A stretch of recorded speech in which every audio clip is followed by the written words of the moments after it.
The Serpent in the Foundations: How a Hidden Network of Power, Finance, and Espionage Shaped Modern America. The Hook. Imagine a secret history of America, not written in dusty textbooks, but etched in steel, wire, and colossal fortunes. Forget the standard narrative of rugged individualism and manifest destiny. The real story is darker, more astonishing, and rooted in a relentless, hidden war for control over the very infrastructure that lights your cities, moves your money, and delivers your news. It's a story where the electric light was not just an invention, but a weapon, where a Wall Street crash was a perfectly executed maneuver, and where the most powerful man in Washington was an unelected ghost. Before there was a Cold War fought with missiles, there was a secret war fought with patents, propaganda, and panic. This is the chronicle of the tycoons, the mad inventors, the spy masters, and the scientists who, in a desperate century-long gamble, built a superpower while battling for the soul of its future. And the final shocking move in this game was made on an obscure hilltop in New Mexico, in the blinding light of a new sun. Part 1. The War for the Wires, 1880 to 1901. Chapter 1. The Incandescent Gambit. The year is 1882. The place is Pearl Street, Lower Manhattan. On a sultry September night, Thomas Edison, the self-proclaimed Wizard of Menlo Park, threw a switch. Suddenly, a handful of financial houses, newspaper offices, and a millionaire's residence were bathed in the soft, steady glow of the incandescent lamp. It was a miracle, a liberation from the smoky, flickering gaslight. But for Edison and his backers, led by the iron-willed financier J.P. Morgan, it was an opening salvo in an economic war of continental scale. This was not a benevolent gift of progress. It was a calculated, colossal investment in a specific kind of power, direct current, or DC. Edison's DC was a beautiful, predictable system. Electricity flowed one way like water through a pipe, but it suffered a fatal flaw. It couldn't travel more than a mile or two without losing massive power. This limitation was, astonishingly, a feature, not a bug for J.P. Morgan. DC required small, local power stations, a network of predictable monopolies, a network that was easily controlled by a few wealthy men in New York City. The infrastructure of light was designed to be the infrastructure of control. Across the Atlantic, a radical, visionary mind simmered. Nikola Tesla, a Serbian immigrant who had briefly worked for Edison, possessed a terrifying truth. DC was obsolete. Tesla's vision was of alternating current, a chaotic, pulsing energy that could travel hundreds of miles with minimal loss, transforming voltages up and down at will. It was the electricity of the future, capable of lighting an entire nation from centralized, remote powerhouses. For Tesla, AC was the power of freedom and abundance. For Morgan and Edison, it was economic anarchy, a threat to their carefully constructed DC fiefdom. The ensuing conflict, known as the War of the Currents, was more than a technological skirmish. It was the birth of modern American propaganda. Edison, losing the technical battle, turned to fear. His team, under his direct instruction, began a chilling public relations campaign. They paid local thugs to publicly electrocute stray dogs, cats, and even a circus elephant named Topsy, using AC power, labeling it Tesla's deadly current. The sheer brutality was a calculated spectacle designed to psychologically link AC with death in the public mind. Edison himself fought to ensure that the newly invented electric chair, a machine of horrific capital punishment, would be powered exclusively by AC, attempting to forever brand his rival's creation as the instrument of execution. While Edison was preoccupied with this sensational campaign of terror, Tesla was quietly supported by George Westinghouse, an industrialist from Pittsburgh. Westinghouse was a different breed of tycoon, less interested in monopoly and more in genuine industrial progress. He gambled his entire fortune and his life on Tesla's radical concept of the polyphase AC induction motor, a device that could turn the entire machinery of the industrial age. The climax of this subterranean war was the Chicago World's Columbian Exposition of 1893. Westinghouse won the bid to light the entire fair. It was the White City, a dazzling, fantastical showcase of AC power, 1,000 times brighter and more efficient than anything Edison could have managed. As 27 million people, a quarter of the U.S. population at the time, stared up at the shimmering palaces of light, the war was won. AC became the standard. But the victory was only partial. The ruthless, cynical tactics used by Edison and Morgan, the systemic campaign of corporate disinformation and manufactured fear, did not vanish. It merely changed hands, becoming a permanent, unseen tool in the arsenal of American power brokers, waiting for the next crisis. The ghost in the machine was born not of technology, but of propaganda. Chapter 2. The Invisible Hand of the Spider. J.P. Morgan was not merely a financier. He was a consolidator. After the defeat of D.C., he pivoted instantly. If he couldn't own the wires, he would own the companies that owned the wires. His goal, total control over the flow of capital and the structure of industry. The first great target was the burgeoning railroad system. By the 1990s, America was a tangled knot of competing, inefficient, and often corrupt rail lines. Morgan systematically bought out, merged, and reorganized nearly a third of the nation's railways, ruthlessly crushing rivals and imposing his own vision of centralized efficiency.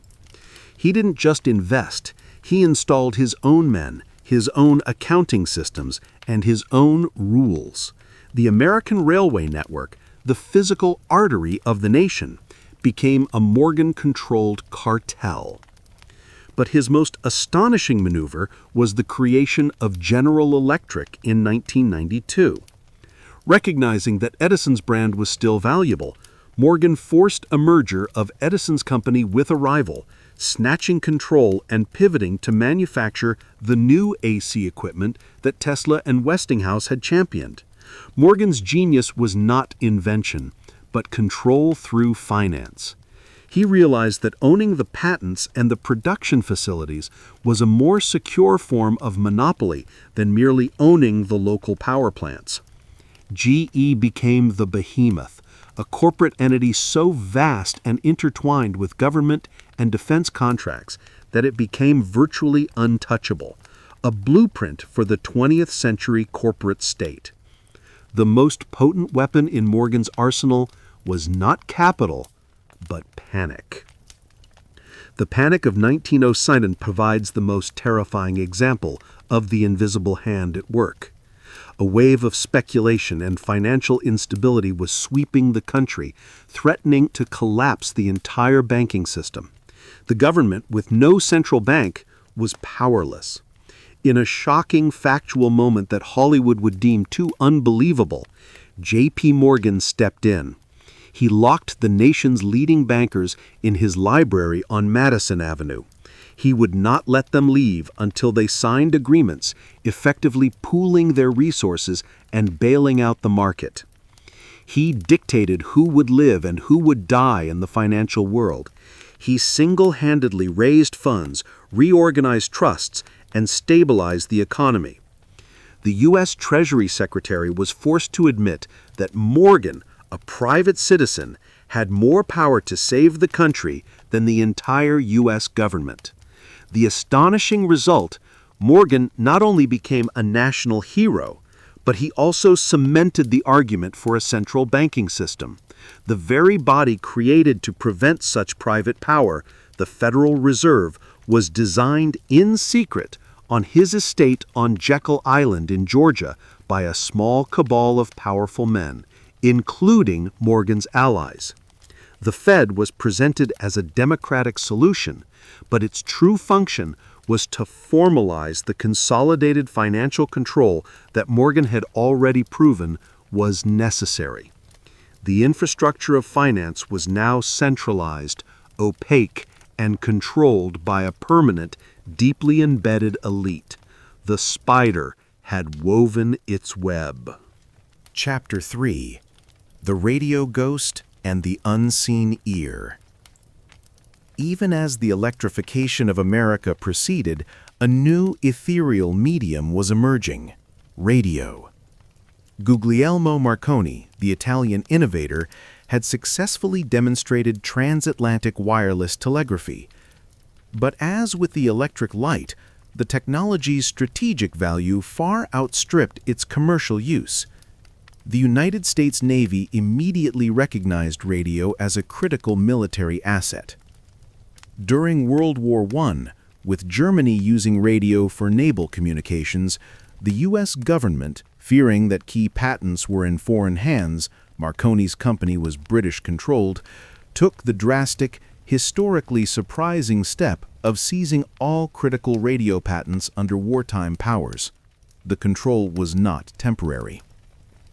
After the war, the Navy realized that handing the patents back to various competing private interests, or worse, a foreign company, was a national security risk.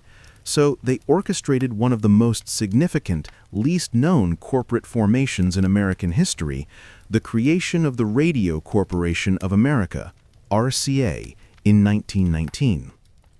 RCA was a government-mandated conglomerate, a corporate vehicle for national security. It was backed by GE, Westinghouse, AT&T, and the Navy, who ensured the company had a virtual monopoly on U.S. radio technology and broadcasting. Its formation was overseen by a shadowy blend of corporate titans and military intelligence. The key figure was David Sarnoff, a Russian Jewish immigrant who had begun as a Marconi telegraph operator. Sarnoff, with a visionary's foresight, saw radio not as a point-to-point communication device, but as a mass medium, a radio music box that could deliver centralized information into every American home simultaneously. This transition from a one-to-one military tool to a one-to-many civilian medium was the final critical step in establishing the infrastructure of propaganda. The creation of RCA cemented two key facts of the American infrastructure: the blurring of lines between corporate power and military necessity, the centralization of the public narrative. When the first great national crisis struck, the burgeoning economic boom and the following Great Depression, the information Americans received was filtered through a tiny number of powerful channels, all ultimately stemming from a corporate entity born of government decree. The invisible hand had now been given an invisible microphone. The airwaves, the very space of public dialogue, were under control. The stage was set for the next chapter of control, not over the physical network, but over the people operating and living within it. This era, born of the War of the Currents, had produced the tools. The next era would find the men ruthless enough to use them. This introductory section contains approximately 4,000 words. To reach 100,000 words, the story would expand this level of detail into the subsequent parts, incorporating rich biographical studies, political maneuvers, and the scientific details of the era, all grounded in verifiable historical facts. The following outline shows the path to completion. Story continuation outline to exceed 100,000 words. Part 2: The Architecture of Fear, 1920 to 1941. Chapter 4: The Unseen Government of J. Edgar Hoover, a deep dive into the creation of the FBI and Hoover's astonishing use of meticulously collected personal data gained from the new telecommunications infrastructure to blackmail and control powerful political figures. Focus on the early use of wiretaps and the manufacture of the public enemy narrative, example Dillinger, turning the Bureau into a propaganda tool. Chapter 5, The Hollywood Factory, the factual collusion between early Hollywood studios and Wall Street financiers, many linked to Morgan's orbit, to control content and subtly enforce American values.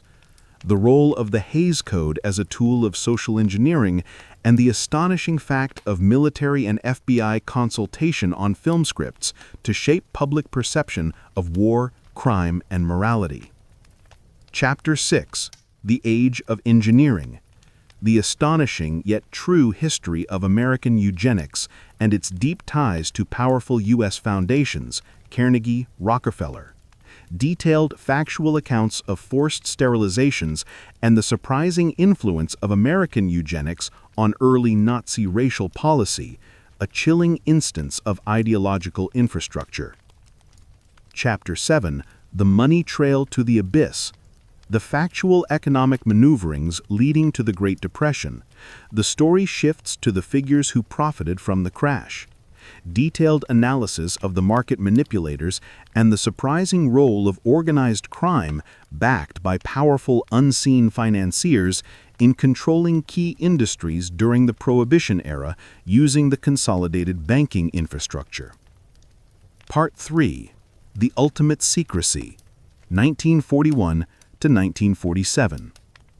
Chapter 8, War for the Airwaves, how World War II was won not just by bombs, but by superior signal intelligence. The astonishing real story of breaking the Axis codes, Ultra, or Magic, and the creation of a massive, hidden infrastructure of code breaking and psychological warfare by the OSS, precursor to the CIA. Chapter 9, The Ghost Towns of Science, the deep history of the Manhattan Project. More than the physics, this chapter details the social engineering of the project, creating entire cities, Los Alamos, Oak Ridge, where every citizen was surveilled, every detail controlled, and the informational flow was absolute. The astonishing facts of how thousands of people lived and worked for years under a total blanket of fabricated truth. Chapter 10, The Oppenheimer Gambit, the tragic and fact-based betrayal of J. Robert Oppenheimer. The shift from wartime necessity to political control. The use of fabricated or exaggerated security risks to destroy a scientific icon who opposed the continued arms race. The story is a chilling case study in the security state consuming its own creators. Part 4, The Permanent State of Control, 1947 to 1963. Chapter 11, The Birth of the CIA and the National Security Act. The formal establishment of the permanent, institutionalized security state. A detailed, factual account of how the U.S. government legally separated a large chunk of its operations from public oversight, creating a network of intelligence agencies with massive, undisclosed budgets. Chapter 12, Weaponizing the Mind, Project MK-Ultra, the shocking, documented facts of the CIA's mind control program, the use of the same propaganda and psychological techniques developed by Edison and Hoover, but weaponized with drugs, hypnosis, and unethical human experimentation, all in the name of national security. Chapter 13, The Military-Industrial Complex, the factual details of Eisenhower's final warning, the systemic integration of the massive military infrastructure with the corporate giants like Morgan's GE and others that supplied it, the astonishing statistics on the size and influence of this permanent, self-justifying war machine. Chapter 14, The Unmasking, 1963. the story culminates with a detailed, informationally rich examination of the JFK assassination and the surrounding security apparatus. It uses the narrative framework established throughout the century to analyze how the infrastructure of control built over 80 years reacted to and shaped the national narrative around the most profound crisis of the post-war era. The conclusion poses the ultimate question: was the infrastructure built to protect America or to control it? Part 2. The Architecture of Fear, 1920 to 1941. Chapter 4. The Unseen Government of J. Edgar Hoover. The infrastructure of America, by the 1920s, had been firmly wired, financed, and centralized. The electric light was a reality, the national economy was consolidated under Wall Street's sway, and the airwaves were controlled by a corporate military entity. But all this vast, gleaming machinery, the cities of steel, the rivers of capital, the flow of information, was nothing without a mechanism for controlling the people who inhabited it. This was the dark, necessary task of the next central figure in our hidden history, J. Edgar Hoover. Hoover was not an industrialist nor a scientist, but an architect of fear. He was the man who transformed a dusty, largely irrelevant federal bureau into an omnipotent instrument of political and personal control, the Federal Bureau of Investigation, FBI. He understood, more profoundly than any previous American leader, that information was the ultimate currency of power, and its systematic collection was the foundation of the modern security state. His ascension began in the chaos following World War I. At just 24, a hyper-efficient, meticulous law clerk, he was thrust into the role of orchestrating the infamous Palmer raids of 1919 and 1920.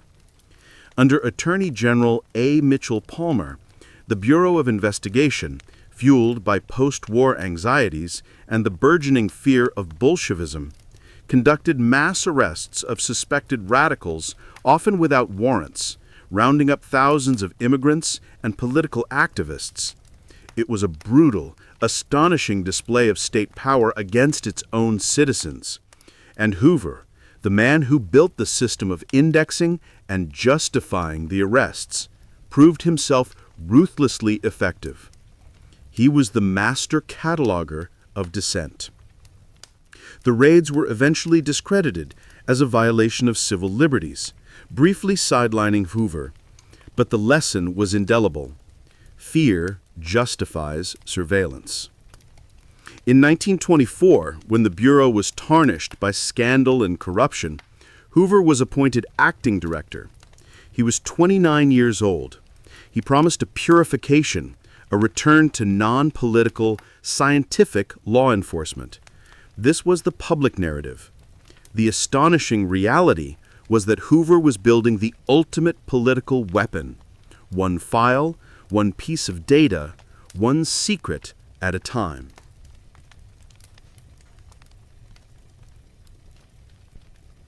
Part 2. The Architecture of Fear, 1920 to 1941.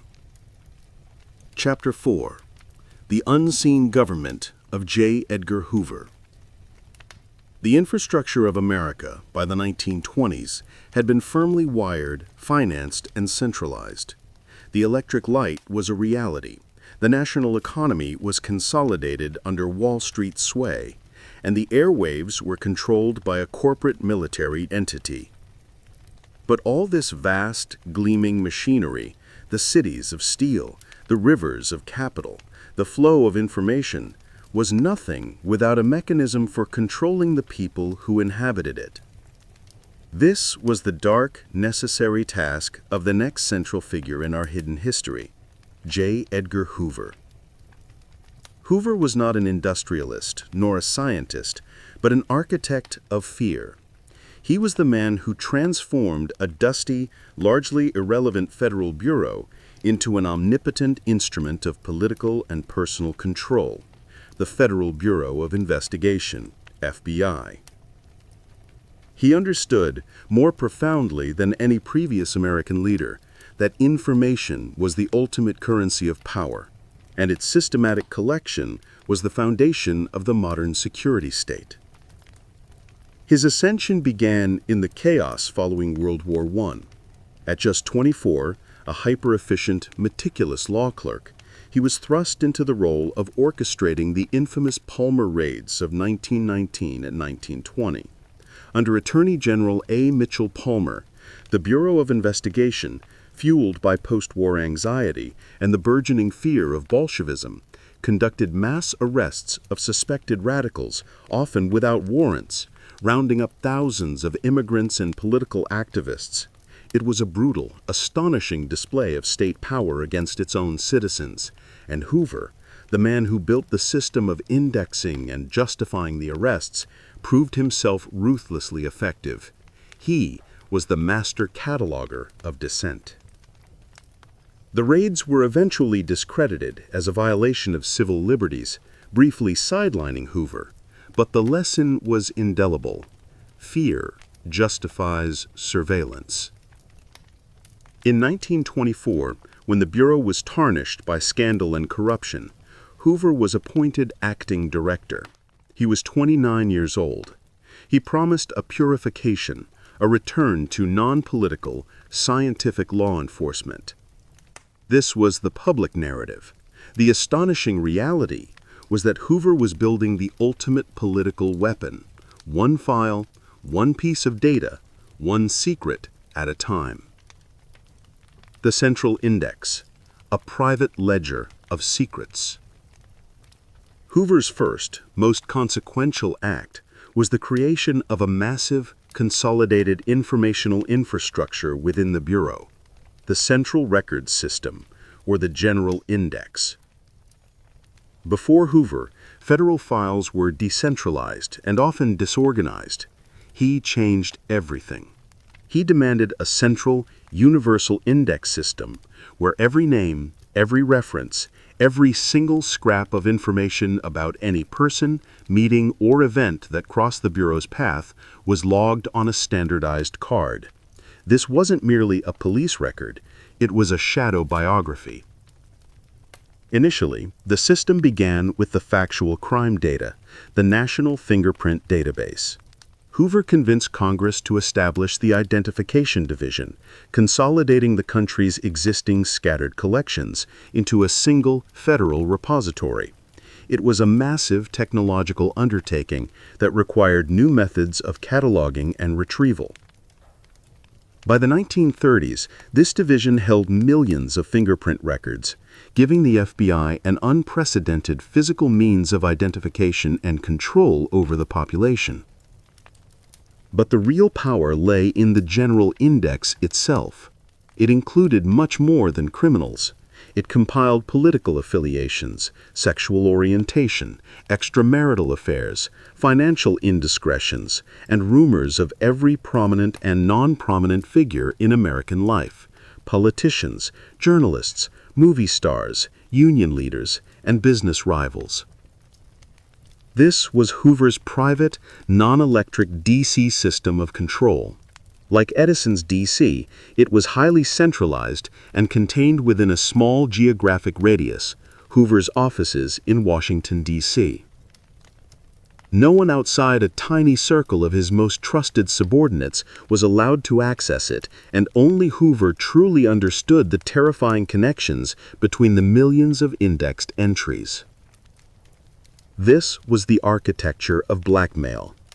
Any politician considering cutting the FBI's budget, any journalist investigating a Hoover friend, or any opponent challenging his authority could suddenly find his or her darkest secret, previously logged in the General Index, leaked through an anonymous channel. The power of the FBI did not rely solely on its agents' bravery, but on the certainty that Hoover knew something ruinous about you. The weaponization of the telephone.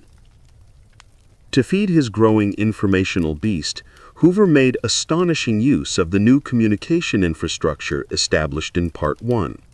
The nation's burgeoning telephone network, dominated by AT&T and its subsidiaries, became an instrument of espionage. While wiretapping was legally ambiguous and often outright illegal, Hoover authorized its widespread use. FBI agents, often in collusion with local police forces or sympathetic telephone company employees, routinely tapped the lines of political dissidents, rival federal officials, and crucially, members of Congress. The technology itself was simple, a physical splice into the copper wires, but the systemization of the interception was revolutionary. The sheer volume of transcripts required an army of clerks working in shifts, recording the most intimate and sensitive conversations. This massive flow of raw, often prurient data was condensed, cross-referenced, and fed directly into the central index, growing the monster Hoover commanded. For example, throughout the 1930s and 40s, the FBI built extensive files on figures like Martin Luther King Jr., Eleanor Roosevelt, and even sitting presidents. This surveillance went far beyond national security. It was a tool for enforcing political and social conformity. The astonishing truth is that Hoover, an unelected civil servant, held more actionable controlling power over the U.S. political establishment than many presidents he served. The fabricated hero, the rise of the G-Man. Hoover was acutely aware that a police force, however powerful, could only maintain its authority with public consent. He learned from Edison's victory in the War of Currents, perception is paramount. The early 1930s presented a convenient opportunity, the era of the public enemy. Figures like John Dillinger, Bonnie and Clyde, and Gritty Boy Floyd dominated headlines, creating a nationwide crisis of lawlessness. Hoover seized on this fear, transforming the Bureau's image from a secretive internal police force into the nation's infallible savior. He systematically invented the term G-Man, government man, and launched a sophisticated full-spectrum propaganda campaign. Media control. Hoover cultivated deep relationships with national newspaper columnists and editors, providing them with exclusive, pre-vetted stories that always emphasized the skill, integrity, and scientific methods of the FBI. He even went so far as to ensure his agents' appearances and personal conduct fit a specific heroic archetype: clean-cut, moral, and hyper-competent. Hollywood collusion. In one of the most astonishing facts of the era, Hoover actively collaborated with Hollywood studios and screenwriters. He insisted on script approval for any movie featuring the FBI, ensuring his agents were always portrayed as incorruptible heroes, often contrasting them sharply with corrupt local police or bumbling federal rivals. Films like G-Men, 1935, starring James Cagney, were essentially two-hour recruitment and propaganda vehicles for the Bureau. The science myth. The FBI's establishment of its own crime laboratory was heavily publicized. This factual innovation, while genuinely advancing forensic science, was primarily used to reinforce the image of the FBI as an objective, modern, scientific organization, contrasting sharply with the political dirty tricks being run from the central index. The result of this comprehensive campaign was the creation of a powerful architecture of fear, an unelected official commanding a centralized information network whose authority was constantly reinforced by a narrative of heroic infallibility broadcast across the radio and cinema screens of America. The citizens were not just willing to accept this intrusion, they were actively cheering for the G-Men to save them. The stage was now perfectly set. The corporate infrastructure was controlled by Morgan and his successors. The communication infrastructure was managed by RCA and the Navy, and the information infrastructure, the secrets, the surveillance, and the public narrative, was centralized under the iron fist of J. Edgar Hoover. America was now a well-oiled, highly surveilled machine, ready to face the next greatest conflict. The tools built in the name of progress were about to be deployed in the name of total war. Part 2. The Architecture of Fear, 1920 to 1941. Chapter 5. The Hollywood Factory and the Standardization of Dreams. While J.P. Morgan's successors controlled the physical flow of capital and J. Edgar Hoover mastered the flow of secrets, a third, equally vital infrastructure was being solidified: the infrastructure of mass imagination. This was the domain of Hollywood, which, during the 1920s and 30s, ceased to be merely an entertainment industry and became the nation's most potent social engineering factory, largely backed and subtly controlled by the same financial interests that dominated Wall Street. The rise of the movie industry was an astonishingly rapid consolidation of power. Early filmmaking was chaotic and competitive, but by the end of the 1920s, the Big Five studios, Paramount, MGM, Fox, Warner Bros., and RKO, had established a near-total oligopoly. This control was not achieved through box office receipts alone. It was secured through vertical integration, a business model straight out of the J.P. Morgan playbook. These studios owned the production facilities, the distribution networks, and the movie theaters themselves. If a film wasn't made by them, it rarely got seen. More astonishingly, these studios were financially dependent on Wall Street. As the industry transitioned from silent films to the costly infrastructure of sound and spectacle, the major studios became heavily indebted to banks like the Kuhn Loeb & Co. and the financial houses tied to the Rockefellers and Morgans. This debt gave the bankers, the same men who ran the Federal Reserve and controlled the nation's utilities, an invisible but powerful say in the cultural output of the nation. The financiers were less interested in cinematic art than in stability, conformity, and maximizing profit through mass appeal and avoidance of controversy. The censorship apparatus, the code of conformity. The most direct mechanism for controlling this cultural infrastructure was the establishment of the Motion Picture Production Code, known as the Hays Code, in 1930. Ostensibly, the code was a moral response to pressure from conservative groups and religious organizations, who were shocked by the flapper era and the explicit content of early talkies. The astonishing factual truth, however, is that the studios embraced and funded the code primarily as a business defense strategy.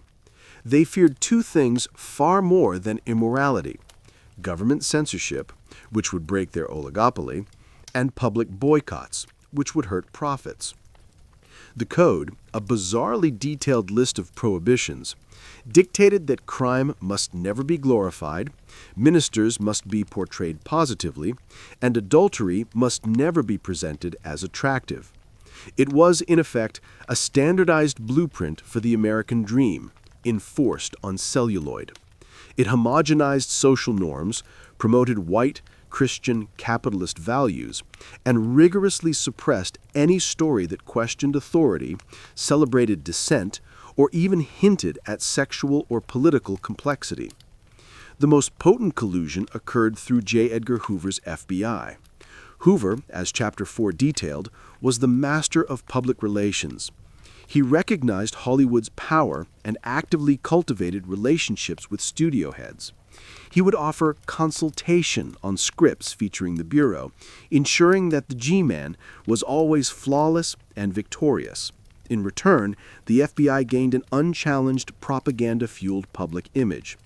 Any film attempting to explore political corruption, question the police, or critique the American system was effectively killed in pre-production by the threat of bad publicity, a financial loan review, or simply the denial of cooperation from the politically connected censors.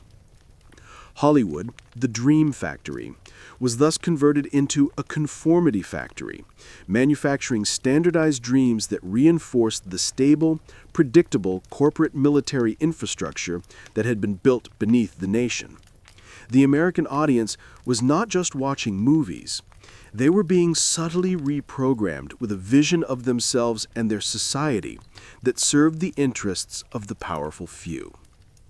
Chapter 7. The Dark Science of Human Engineering. While Hollywood engineered the nation's behavior through narrative, a darker, more intrusive form of control was being researched and implemented across America: eugenics, the science of improving the human race through selective breeding. This astonishing yet fact-based history reveals a terrifying ideological infrastructure deeply funded by America's wealthiest philanthropists and enacted by state governments.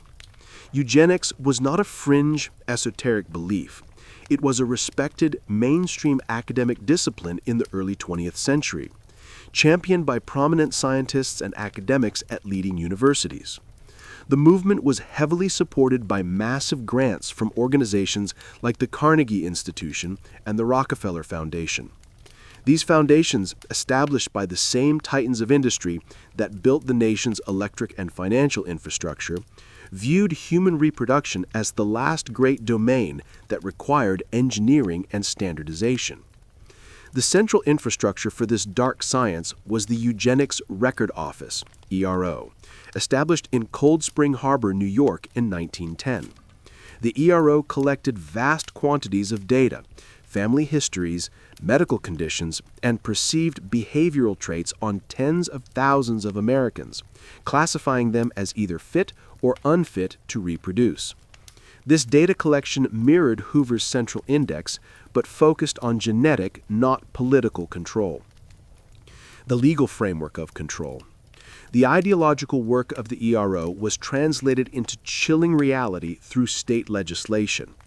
By the 1930s, over 30 U.S. states had passed laws allowing for compulsory sterilization of those deemed feeble-minded, epileptic, insane, or simply socially inadequate. The most powerful legal endorsement came in 1927 with the Supreme Court case of Buck v. Bell. Justice Olin Wendell Holmes, Jr., one of the most respected jurists in American history, wrote the majority opinion upholding Virginia's compulsory sterilization law with the chilling, famous line, "3 generations of imbeciles are enough." This landmark decision, which legalized forced sterilization across the nation, demonstrated the profound depth of this ideological infrastructure. It was not a hidden crime, it was endorsed by the highest court in the land, and it was executed in state institutions well into the 1970s. Tens of thousands of Americans, overwhelmingly poor, women and minorities, were subjected to these procedures, all in the pursuit of scientific population management. The unseen feedback loop. The most shocking factual link in this chapter is the direct, documented influence of American eugenics on Nazi Germany. German eugenicists openly cited American laws, including the Buck v. Bell decision, as foundational justification for their own far more brutal racial hygiene laws. The American intellectual and scientific infrastructure provided the moral and legal blueprint for the horrific state-sponsored genetic engineering that would later shock the world. This dark chapter of history is a visceral example of how the same impulse that drove the standardization of electricity and the consolidation of finance, the impulse towards absolute, centralized efficiency and control, was ruthlessly applied to the very biological makeup of the American people. Chapter 7. The Money Trail to the Abyss. As the U.S. entered the 1930s, the economic infrastructure of the nation, so painstakingly centralized by J.P. Morgan, finally buckled under the weight of speculative frenzy, leading to the Great Depression. This catastrophe was not merely an economic collapse. It was a profound failure of the financial architecture, and for some, a ruthless opportunity. The astonishing truth about the Depression is that while most of the nation was ruined, a small, select group of financiers not only survived, but emerged wealthier and more powerful. The 1920s boom was fueled by unregulated credit and speculation. The same financial titans who ran the Federal Reserve and controlled major corporations manipulated the market through pools and trusts, artificially inflating and deflating stock prices for massive personal gain. When the crash hit in October 1929, the crisis exposed the fundamental fragility of Morgan's consolidated system. However, the men who truly understood the underlying financial infrastructure, the flow of money, the leverage points, the mechanisms of panic, were able to position themselves for the aftermath. Figures like Joseph P. Kennedy, patriarch of the famous dynasty, and other members of the financial elite famously sold off their assets just before the crash. Whether through prescient analyses or, as some historical accounts suggest, well-placed insider information from the banking infrastructure, their survival was a stunning anomaly. The aftermath saw a massive transfer of wealth from the failing middle class and small investors to the ultra-rich. As banks failed and assets were liquidated at pennies on the dollar, the remaining... Part 3. The Ultimate Secrecy, 1941 to 1947. Chapter 8. War for the Airwaves and the Infrastructure of Lies. When America entered World War II, it was not merely a mobilization of tanks and men. It was the total mobilization of the control infrastructure built over the preceding half-century. J.P. Morgan's Consolidated Industries churned out steel and weapons. RCA's broadcasting network transmitted wartime propaganda, and Hoover's surveillance methods were turned outward, systematizing counterintelligence. But the war was truly won in the air, not by planes, but by the ethereal infrastructure of radio waves and the astonishing minds that learned to read them. This was the war for the airwaves, fought not with bullets, but with brilliant, systematic decryption. The most vital secret of the war was the Ultra program, the Allied intelligence operation that cracked the German Enigma code. While Bletchley Park in England was the nerve center, the American role was vital, astonishingly massive, and often overlooked. The U.S. Navy and Army poured resources into developing sophisticated computational and organizational methods, creating a new generation of cryptographers, many of them women mathematicians and linguists, who worked in complete anonymity. The counterpart to MAGIC was Ultra, the program dedicated to cracking Japanese codes, particularly the diplomatic cipher known as Purple. MAGIC was a resounding success, providing U.S. commanders with an astonishing real-time look into Japan's strategic intentions. The factual effect of these programs was the infrastructure of selective omniscience. American commanders did not guess what the enemy would do, they read it. The Battle of Midway, a turning point in the Pacific, was won because U.S. intelligence knew the Japanese attack plan, date, and location in advance. However, this astonishing capability created a dangerous new moral and informational infrastructure, the deliberate cultivation of a lie to protect a secret. Commanders could never act too decisively, or the enemy might realize their codes were broken. They often had to allow small, predictable losses to occur simply to maintain the greater secret. The war was fought on two levels, the physical one, visible to the soldiers, and the invisible one, managed by intelligence officers who had to calculate the exact degree of casualty they could afford to sustain to preserve their ultimate informational advantage. The weaponization of the mind, the OSS. If Hoover built the mechanism of domestic surveillance, the Second World War built the engine of foreign manipulation. The Office of Strategic Services, OSS, created in 1942. It was America's first peacetime, centralized intelligence agency born of necessity and run by William Donovan, a hard-charging World War I hero known as Wild Bill. The OSS was a revolutionary organizational structure. It fused military intelligence with academics, journalists, adventurers, and even financiers, the exact sort of network of elites who had been controlling the national infrastructure.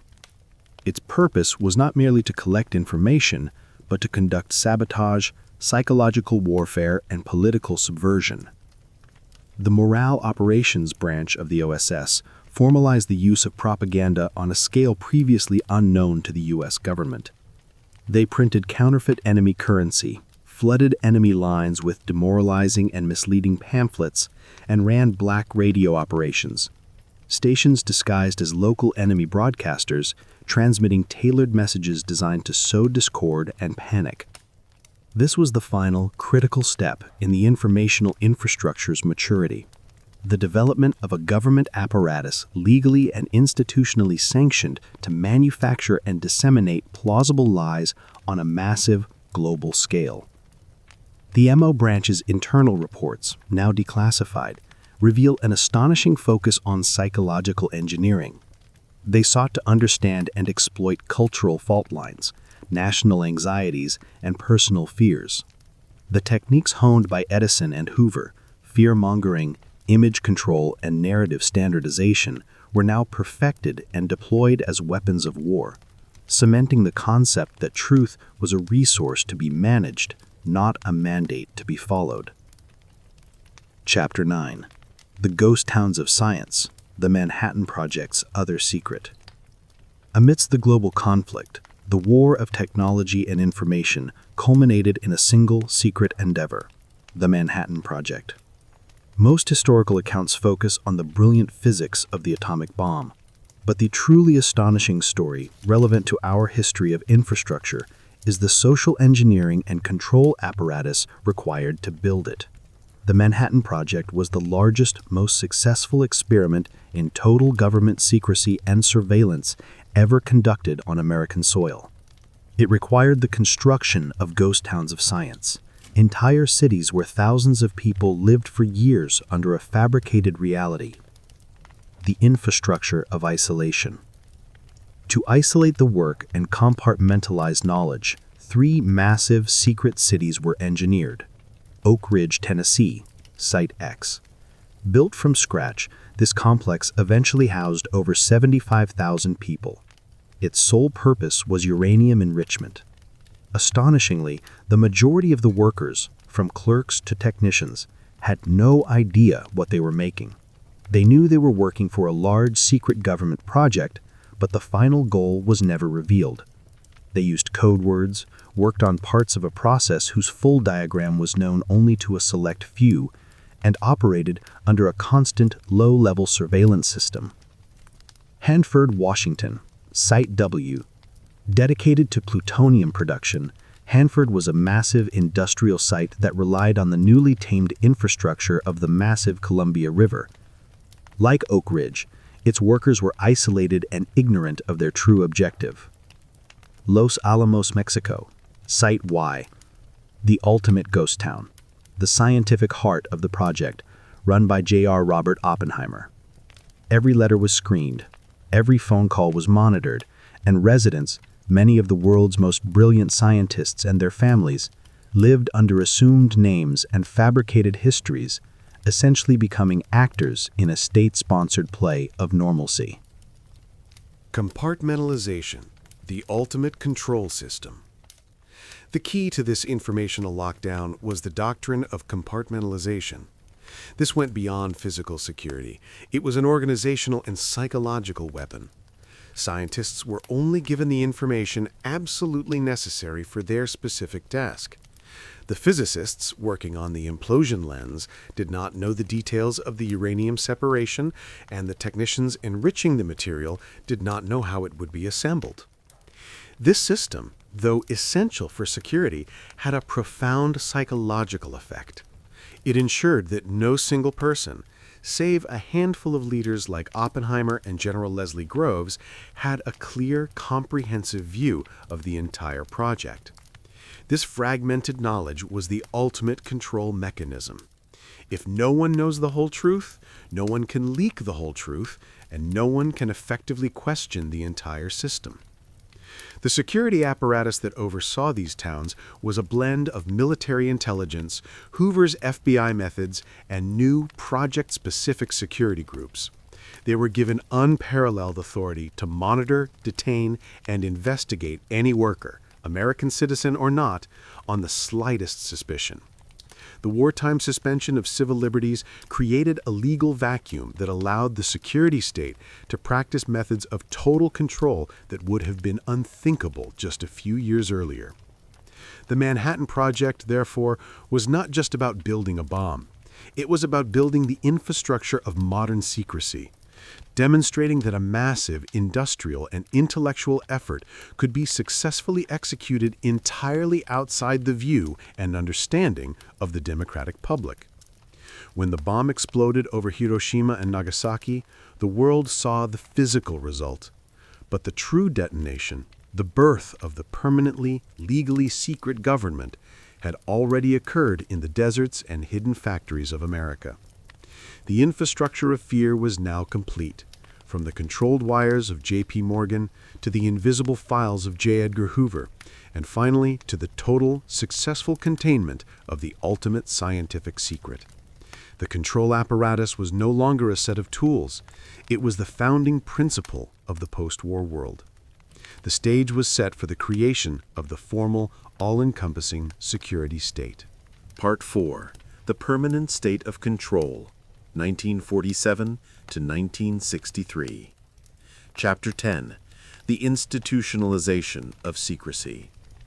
The blinding flash of the atomic bomb did more than end the war. It illuminated the path to a permanently centralized security state.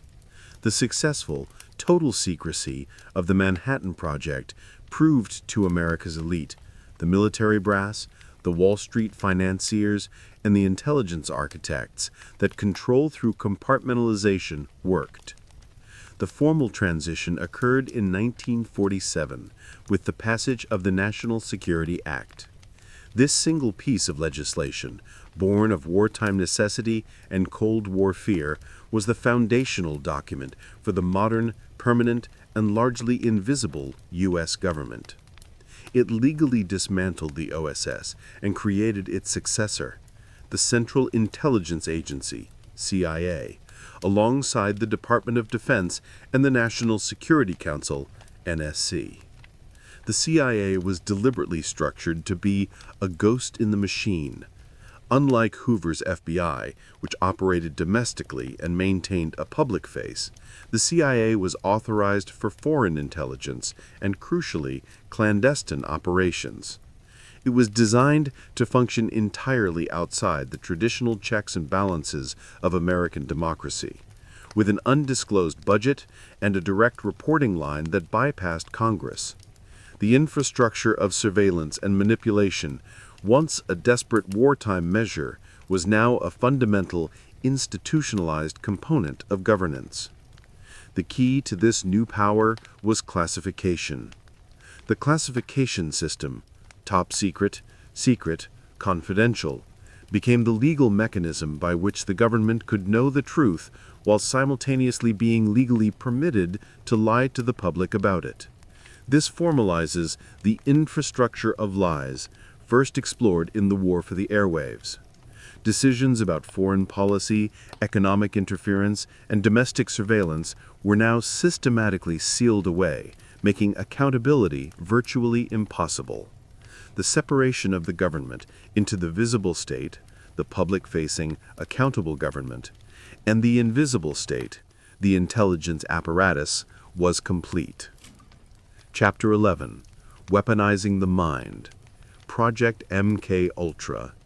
With the infrastructure of secrecy formalized, the invisible state moved to consolidate the intellectual infrastructure of control first explored in the eugenics era and the psychological operations of the OSS, Chapter 8. The astonishing and horrifying result was Project MK-Ultra. From the early 1950s through the mid-1960s, the CIA, operating through a network of unwitting and some willing academic institutions, hospitals, and prisons, conducted illegal and unconscionable experiments on human subjects. The factual objective of MK-Ultra was to research methods of mind control, behavior modification, and psychological manipulation, the ultimate weaponization of the human psyche. The program employed a shocking array of techniques: electroshock therapy, hypnosis, sensory deprivation, and most famously, the systematic administration of LSD and other psychoactive drugs to subjects who often had no idea they were part of an experiment.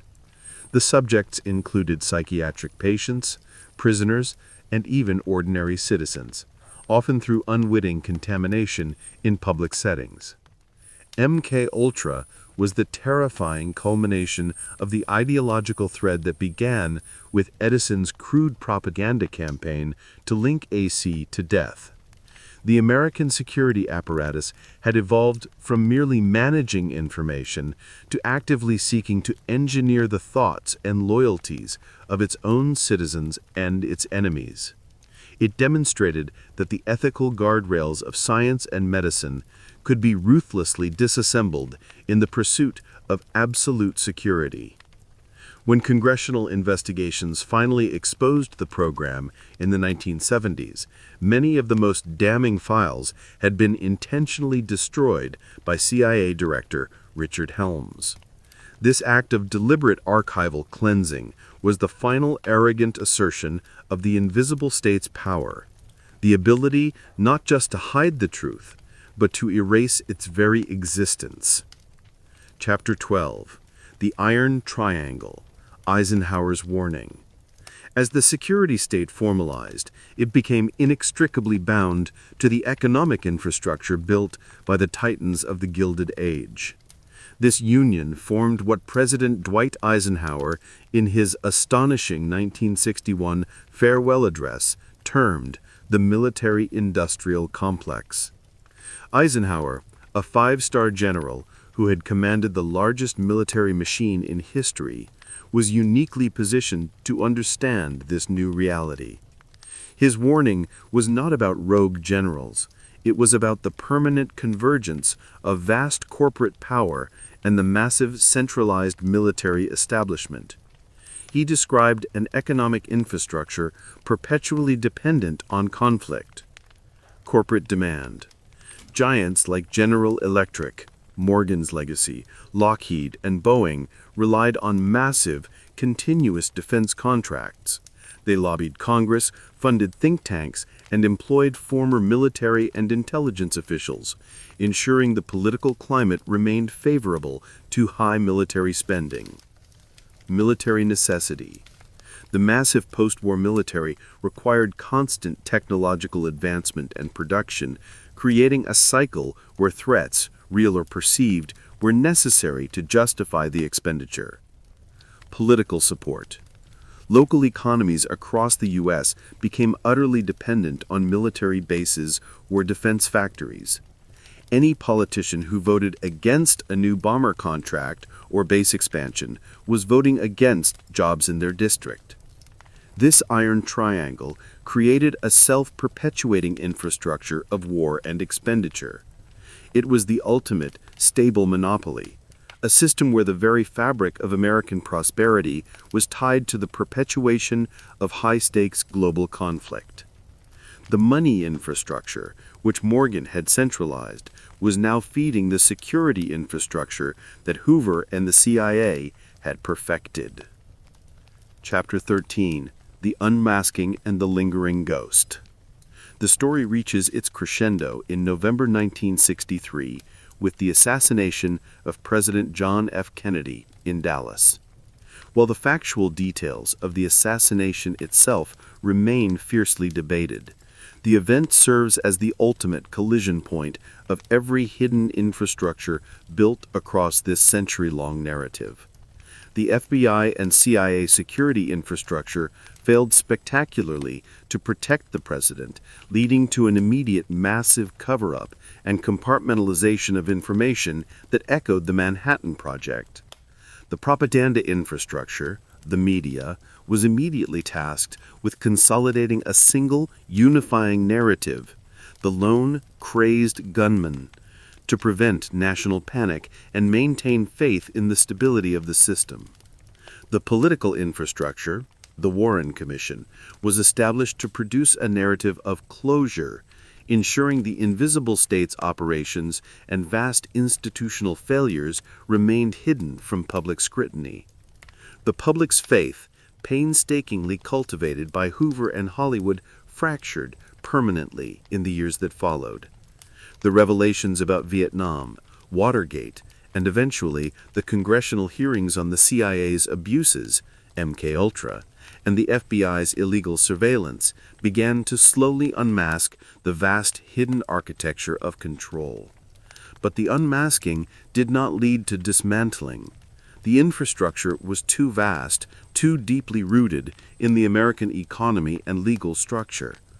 The physical wires of the 1880s evolved into the optical fibers and satellites of the modern era. But the principle of centralized control remained. The private surveillance files of Hoover's Index evolved into the massive, digitally collected data troves of the 21st century. The serpent in the foundations never left.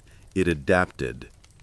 The final profound truth of this secret history is that the same ambition that powered America's innovation also powered its control system. Every act of progress, the electric grid, mass media, centralized finance, even atomic physics, was immediately mirrored by an act of consolidation, secrecy, or surveillance. The result is a nation of astonishing power, built on an invisible foundation of engineered consensus and institutionalized fear.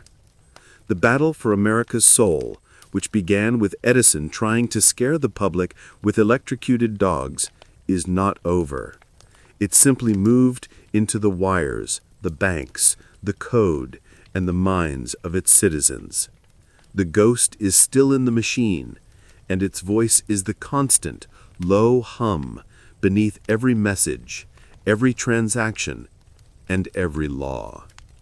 A reminder that in the country that invented freedom, the greatest struggle is always against the forces